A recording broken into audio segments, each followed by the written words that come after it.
All right, here he is. Thanks to our next guest, Lakers fans may finally have something to look forward to this season. He's the author of the book Showtime, which the new HBO series Winning Time, The Rise of the Lakers Dynasty is based on, premieres Sunday night. Jeff Pearlman, welcome to the show. What's happening, buddy? Are you saying the Russell Westbrook era is not going well? Well, you know what? The story is not written yet. Maybe you could finish that story, actually. Add to your litany of stories. My goodness, what is going on with this team? I live in Southern California. Yeah. I have a neighbor, this kid named Drew, and every day he's like, they're getting better, right? And I'm like, Drew, man, they suck. They're not getting better. They're horrible. It's the worst constructed team ever. No. Do you think he can you convince him to gamble? Because he could put an emotional hedge in by betting against the Lakers to make the playoffs, which is exactly even odds right now. I don't know. I think it should be worse. Is it really? Yeah, that's to make top 8. So of course they'll likely be in the 7 through 10, but they'll have to win their way into the top 8, which I don't think they're doing right now. I really don't. I don't know what incarnation of this team you'd want to go forward, right? It's actually interesting because I'm a New York native and I've lived out here for about 7 years. Yeah. And LA sports fans tend to be very indifferent about things. And I've never seen more angry fans than I have about the Lakers of late. People are just raw and pissed. Right. Because there's a lot to be angry at, I think, right? And LeBron really isn't one of them at this point. He's putting up miracle numbers and they still can't get it done, which I think increases the anger, right? I think so. And I also think it's always a bad sign. I said this the other day to someone. Austin Reeves is like their 8th man. He's a rookie. Mm-hmm. And everyone's into like, oh man, Austin Reeves, he's really good, right? And it's like when the highlight of your season thus far, besides LeBron, is Austin Reeves averaging 8 points a game, you have problems. Yeah, exactly. They have a lot of problems. I want to talk about the Lakers and Showtime and Winning Time. But first things first, baseball is back, baby. We did it. Pitchers and catchers this afternoon. Oh, no, wait. The two sides couldn't get their shit together. And now the season is up in the air. I don't even know what to say anymore about this. Like I talk to experts and I talk to people, just schmucky friends, and we all say the same thing. It doesn't matter. It's like, well, there's too much money. Of course they're going to have to settle this. And then they didn't settle it. What goes on? It's insane. The thing that I find remarkable is the lack of awareness on the part of baseball. Like, I don't know how much you see this, but I see it a lot. Like, I have a kid who's a high school sophomore. Mm-hmm. None of his friends care about baseball, Major League Baseball. Now, there might be kids who play high school baseball. None of them care. When I take my son to Angels games, we live near the Angels, he'll ask a friend, like, you want to come? None of them want to come. Yeah. Mike Trout is the best player in baseball without question. Mm-hmm. If he walked through the streets of New York, maybe 5 out of 100 people recognize him. Maybe. I mean, baseball has a real problem because younger fans don't care about it. And to just do this to yourself feels like, I wouldn't say it's suicide, but it feels like something closer to suicide than they realize. Mm-hmm. Interesting. And as you were going through that, it made me think maybe they're approaching this from a different angle. Maybe they're trying to get the younger fans by showing that, hey, we're against the established. We're going against everything. We're, you know how you rebel against your parents. This is what we're doing. We're not even going to have a season. What do you think of that? You like that? But I don't. Yeah, maybe that's not the right approach after all. May not be the smartest approach. But the more I read about it, and then I get furious with it. But it does seem like it's 8 to 10 owners who are really cock blocking this whole situation, and it's the same guys. It's the Tigers owners, it's the Royals owners, it's the Pirates owners, and I feel like unlike other sports where you're penalized for not spending enough money, baseball, I know there is some kind of. There's some kind of a sanction if you don't spend around the cap, but it seems like you could just coast and then resell your franchise in 15, 20 years for a profit. And I think that's what a lot of the owners of the teams I just mentioned are trying to do. It's like a race car analogy. Like, why would you, I'm not going to race fast. I don't care about winning the World Series. I'm not going to race this car because without a fender bender, my car is worth more in the end. Is there a part of that too? They're not playing on the same field. 100 million%. Yeah. Dating back to when I was covering baseball, a lot of the owners are very much aware that whether they win or lose, there's a financial reward for winning, but is it a greater financial reward than if I spend the bare minimum? Right. Fans are still coming to my publicly financed ballpark where they can spend $15 on a beer, $10 on a pretzel, $20 to park. Mm-hmm. So what is my motivation? I'm an owner. My number one priority is not winning. It's money. By far, my number one priority is money because I'm a greedy asshole.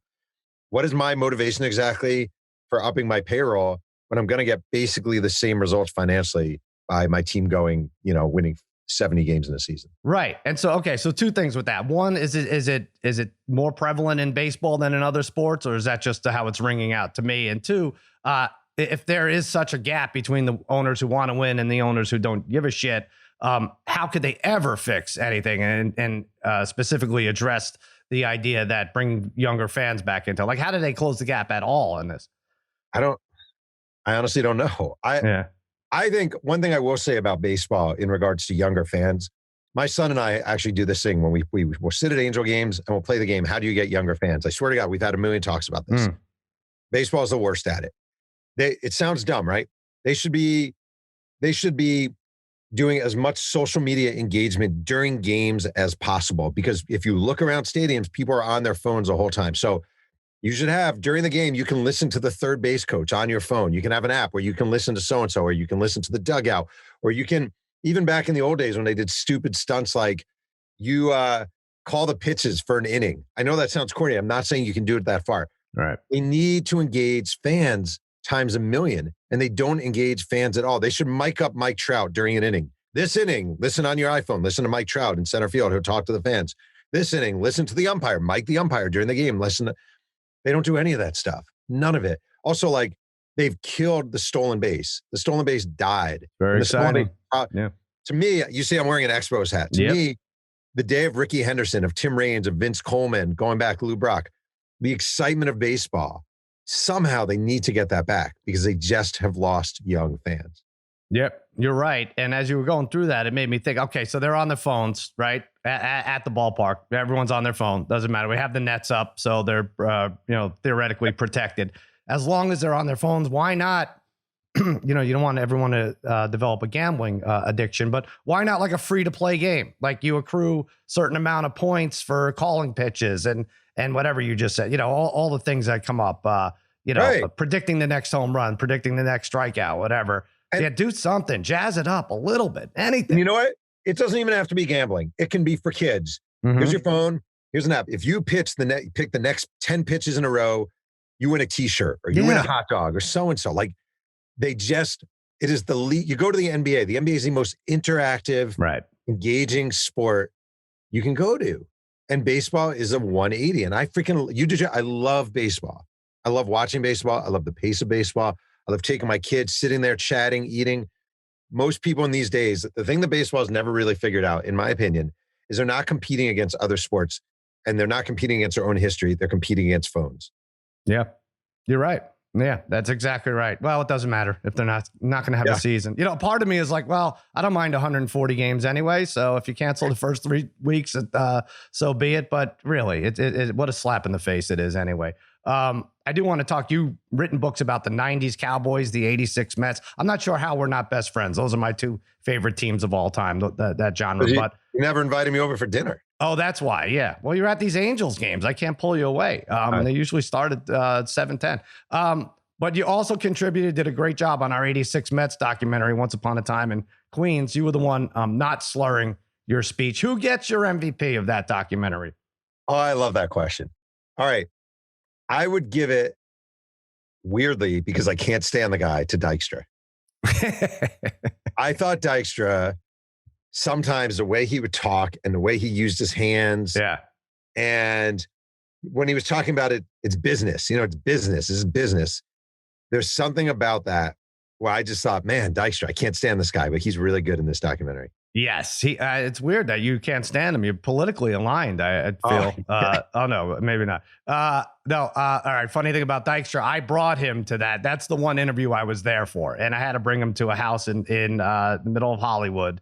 And with Dykstra, you don't know if he's going to show up or not. But I made it worth his while. He was the only one paid for the documentary. I gave him a couple $100 to show up, but he really did knock it out of the park. I know, whatever. He was terrific. He was on his game. It was a surprise. There was a lot of Ron Darling stuff that we ended up cutting because it didn't fit the mold of the whole thing. But yeah, he was terrific, and he let it all go. I feel like he was the surprise of it, maybe, but it's hard to take it from Keith Hernandez. First of all, I think he sat for like 3 or 4 sessions. I was counting the wardrobe changes.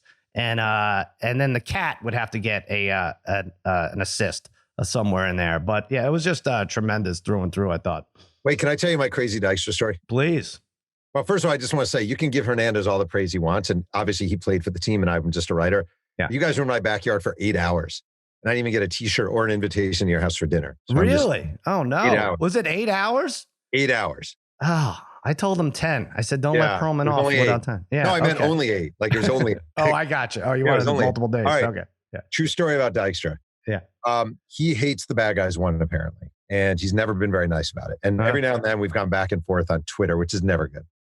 So a couple of years ago, we had some disagreement on Twitter, which again is never good.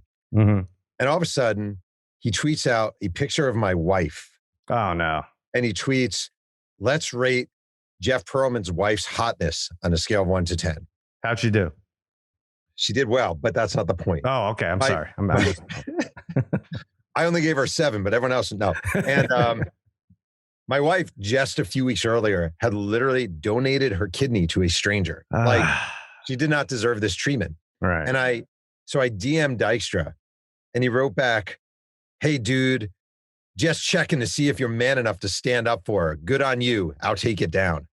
Oh, all right. So he was testing you. That's good. Yeah. All right, wait. But there's a follow-up. You know Cameo, the thing Cameo? Sure. You can order celebrities.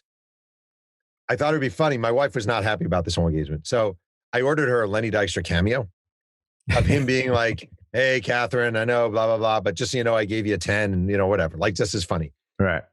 Dykstra does it.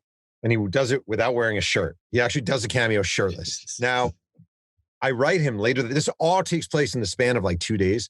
I write him after the cameo. I texted him and I'm like, hey, I know we had this thing, but I really appreciate doing that cameo. That was kind of funny. And I go, no hard feelings about the tweet. And he had no idea what I was talking about. Oh, wow. And I don't think he wrote the tweet. I actually think he has someone doing his Twitter for him. Well, he for sure does.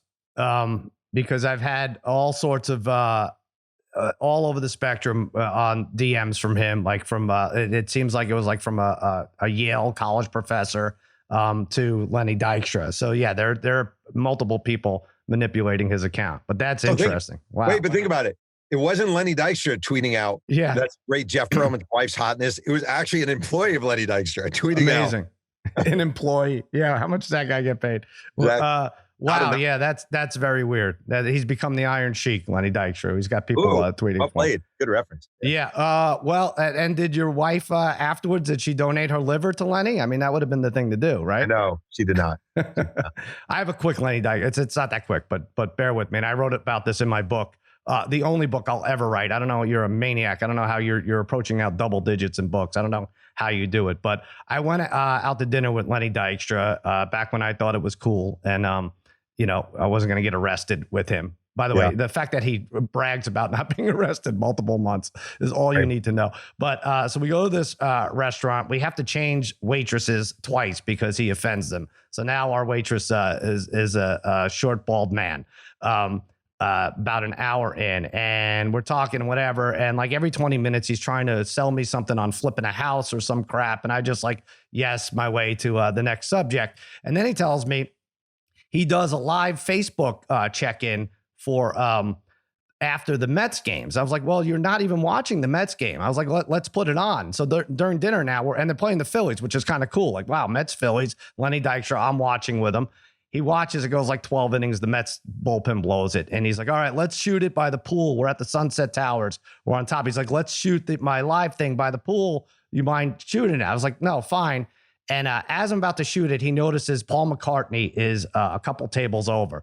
He's like, holy shit, we got to get Paul McCartney on here. I was like, I'm not doing it. I'm not. Yeah, no. He doesn't want to be bothered. I've been through this a million times with Jimmy Kimmel, my cousin. I was like, don't do it. I don't want to do it. So we settle on, he's going to talk about the Mets, and then we're going to pan to Paul McCartney without him knowing and saying, even Paul McCartney's mad at the Mets. I was like, all right, good enough. I was like, that's all you can do.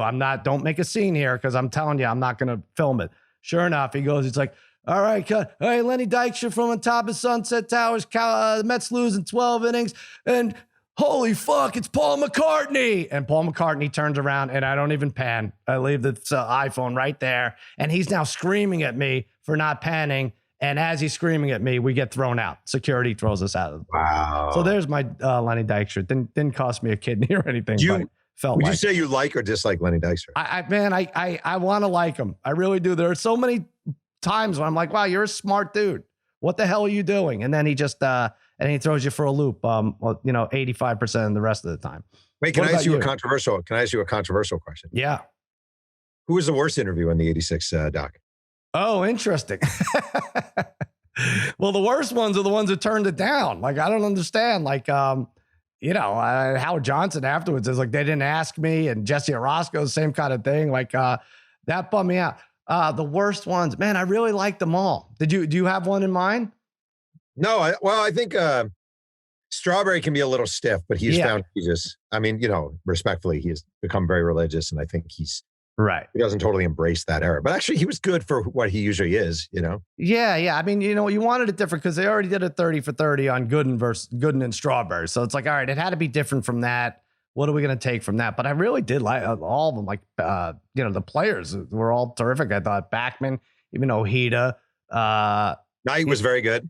Knight's great. Doc, yeah. It's just sad. I saw you do an interview once, and I was like, I watched it. I was like annoyed. And then I was like, oh, yeah, shit, he's right. The crux of it was these baseball players. I think you were focusing mostly on baseball players, but athletes in general, it's kind of a pathetic life, even if you hit the top of the mountain, right? Like, I think maybe you could rephrase it in the way you actually said it, but it's like, yeah, sure, everyone will buy you a drink the rest of your life, but there's nothing going forward. This was 30 years ago, and it's not ever going to get better, and that's sad. And I was like, oh, but at least they have that. And but maybe what do you think about that? Do you still feel the same way?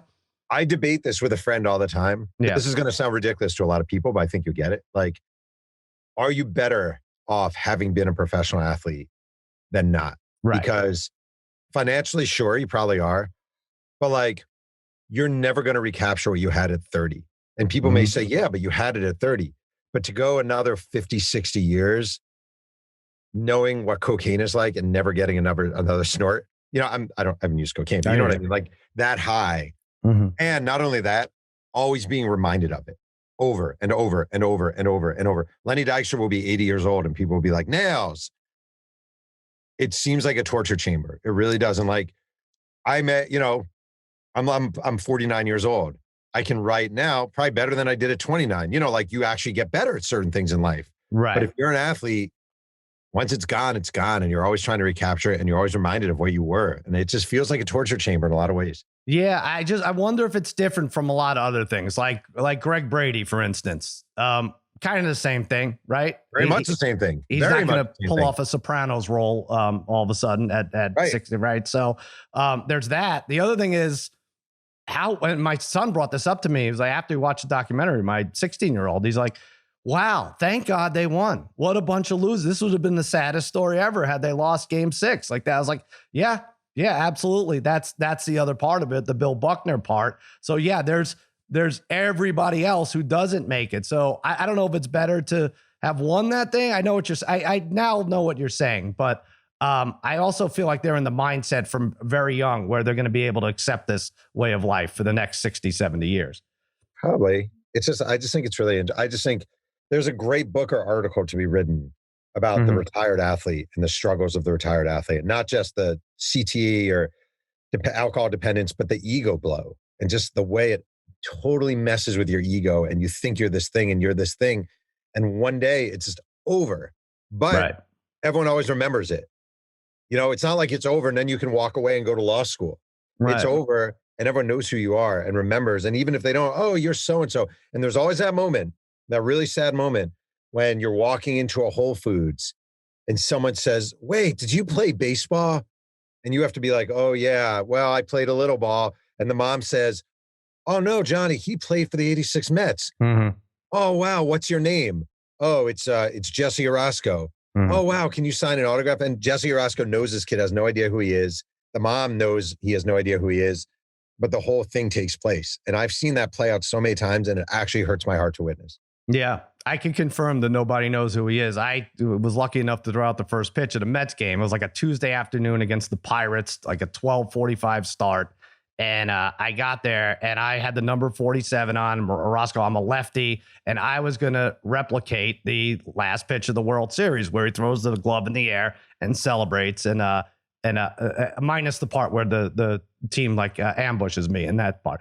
But I did it, and it's like 20 minutes before the game on a Tuesday afternoon, and there was no one in the stands. There were like 300 camp goers with counselors. They all had the same, like, an orange shirt, so they were from the same camp, and they obviously had no idea what I was trying to pull off. So it was really just for me. So yeah, it's sad, but then you could be like Orozco and just not do interviews and turn it all off, I guess, right? I just want to say two things. Number one, I could see these kids in the stands being like, "Mom, why is that man having a seizure?" And number two, I was with Jesse Orozco. I swear to God, this is true. I went to Legoland to see a Jessica Simpson concert with Jesse Orozco. Stop and it. on the way home, he ran over a cat accidentally in his Humvee. Really? All in one nugget of Jesse Orozco experience. Wow. You think that's why he doesn't want to do interviews? He's afraid someone will bring up the cat incident? I think he's probably shy and he probably wants to just move past his stuff. I'm surprised Hojo didn't, though. Hojo's a really nice guy. Who would have thought Kevin Mitchell didn't have the most notorious cat incident with the of the 86 Mets team? I did want to bring up, I was talking to a friend of Dave Damashek, and I were going back and forth. And with all these color commentators and play-by-play guys getting paid Celine Dion money to sit in the booth, the greatest call, in my estimation, it's hard to argue. Do you believe in miracles? Al Michaels, right? You with me there? Sure. Yes. Second, I don't even know what's third. Vin Scully behind the bag. I mean, I guess it's because I'm an 86 Mets fan. What's your second? I think I would put that there too. I don't know if you feel this way or not. And I swear to God, I'm not just saying this for like effect or sports writer effect. It's the only play I know of where I watch it now, and I've seen it probably 300 times, and I still don't believe he's going to not feel the ball. Like, there's still this little moment in me of shock every time it goes to his legs, and Scully's call is so ridiculously good, and everything about that moment is so, I can watch, when that, I DVR'd the 30 for 30, and that, I thought everything about that episode was brilliant, and watching it go through his legs, hearing Scully's call, hearing Knight talk about it, everything about that is magical. So it's definitely Al Michaels has to be number one. And I would say Scully. I agree. I can't even think of a number three. Yeah, that's got to be number two. And you know what? Michaels better watch it. You better brush up on that. Do you believe in miracles? Scully might pass him in the next couple of years. Who knows? I'll say, well, first of all, the Astros game, that Astros series, that was the third episode. That to me was like, I don't know, maybe it's because I've seen Behind the Bag so many times, and Behind the Bag was great in Game 6, and I could never get enough of it. But the Astros, how close they were to losing that Astros series is insane. That was that stood out to me, obviously. But also, there's that one shot of Mookie, just following Mookie. I didn't even know this existed. And we were so thrilled. It was basically Copacabana going through the dugout to the clubhouse, to the tunnel to the clubhouse, and seeing a bunch of the players who had given up on the game. And that to me was the best moment of the 4 hours. I loved. Are you talking about the moment? You're talking about the moment. Is it when he walks through the tunnel? Yeah. Had you seen that before? Never. Blown away. Absolutely blown away by that footage. Loved it. I don't know if you knew this. They didn't talk about it you guys didn't talk about it in the series, but the ball goes through Buckner's legs, and I wrote about this in the book. Umpire picks it up. I guess it was Hirschbeck, maybe. I don't remember who was at first base. Umpire picks it up, gives it to Art Richmond, the traveling secretary for the Mets, who'd been a baseball guy forever, and said, "Here, keep this for your collection." He goes into the dugout, asks Mookie to sign it, and Mookie writes, I think, to Art, "Here's a ball that won it, Mookie Wilson." Oh, no. And then years later, Charlie Sheen bought it at an auction for, I don't know how much, $100,000 or whatever. So he actually owns that ball right now. I think I did hear that, and then I forgot about it. I didn't know the lead up to the Charlie Sheen part. Wow. Yep. Wow, that's crazy. That is all right. Well, now we got to make another one. We have to make a follow-up. There you go. This is weird. So now, out of all your books, which includes obviously one of my favorites about the 86 Mets, the Bad Guys one. But were you surprised that was not the one that got turned into a television series? It was Showtime and now Winning Time.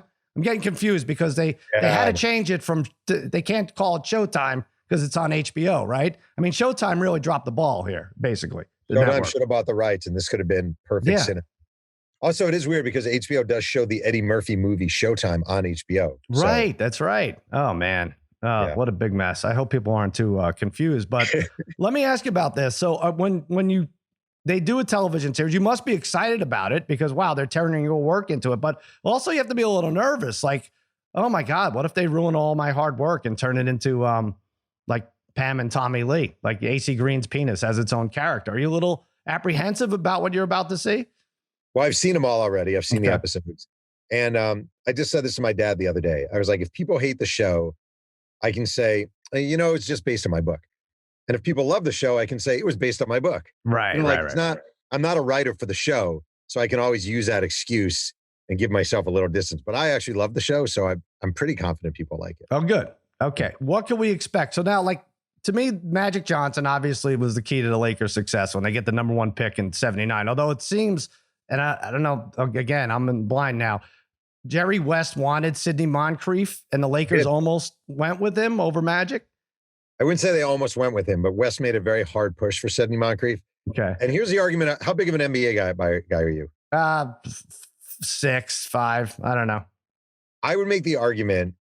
I'm not saying the Lakers would have been as good without Magic. They wouldn't have been. Mm-hmm. But it would have been a backcourt of Norm Nixon and Sidney Moncrief, with Jamal Wilkes at small forward, Kareem at center. Mm-hmm. It's a pretty freaking good basketball team. Like, Sidney Moncrief was not a joke. It's not like, they would have taken Magic or David Greenwood. Like, Sidney Moncrief could flat out play.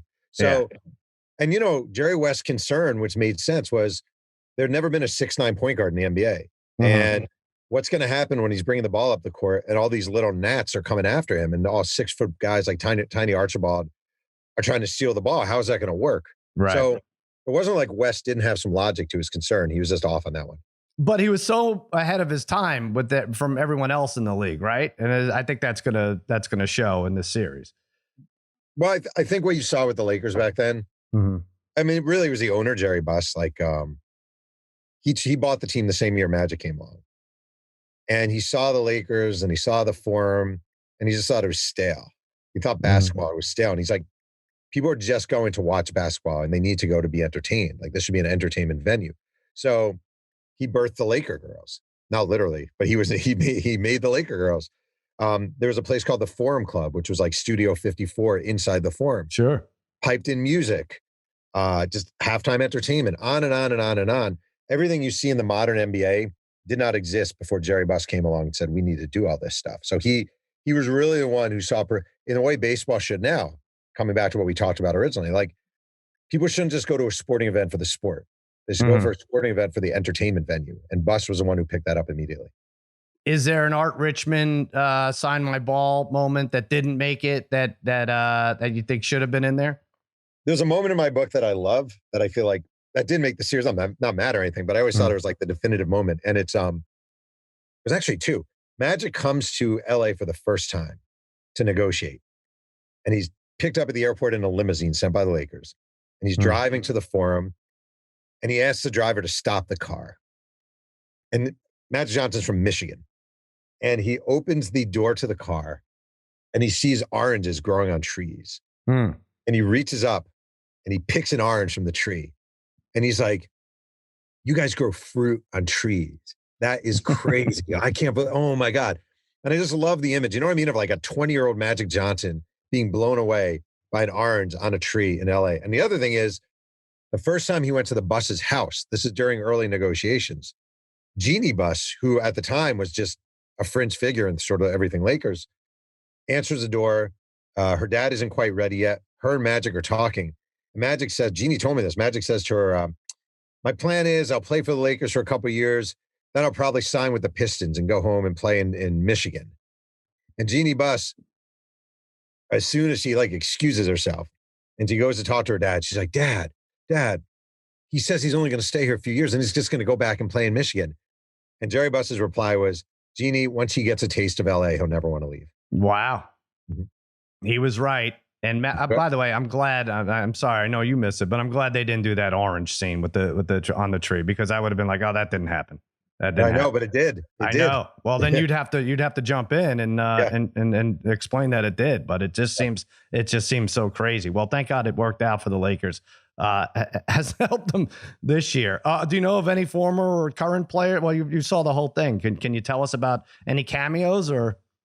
No, so Magic Johnson, the Lakers are having nothing to do with the series. Mm-hmm. And I know Jeannie, who I like, is not happy about it happening. She's, I guess, I don't know, worried about the depictions.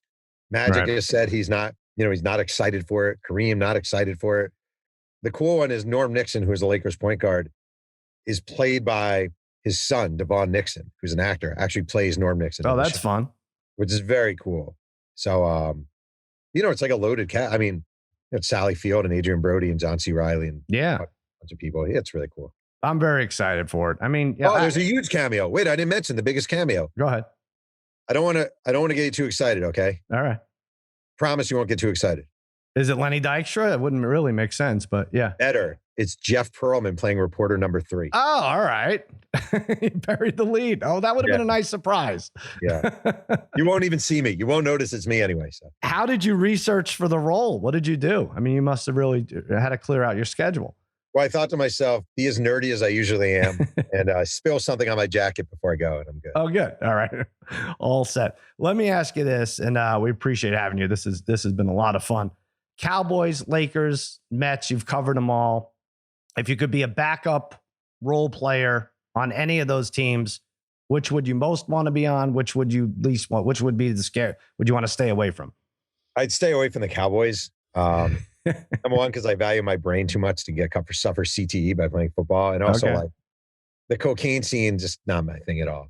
I think the Mets would be the most fun. Number one, it was my hometown, and also like, I think that book, The Bad Guys Won, is the closest thing I've written. And I'm not saying it is, but it's the closest thing I've written to like a cult classic kind of book where Met fans come up to me all the time or write me all the time. Oh man, that book. And I just really I really feel New York in that time period and being a kid and growing up with the Mets. And I just love Shea Stadium's a shithole. And I love that. And the brashness of the town. And so I'm all about the 86 Mets.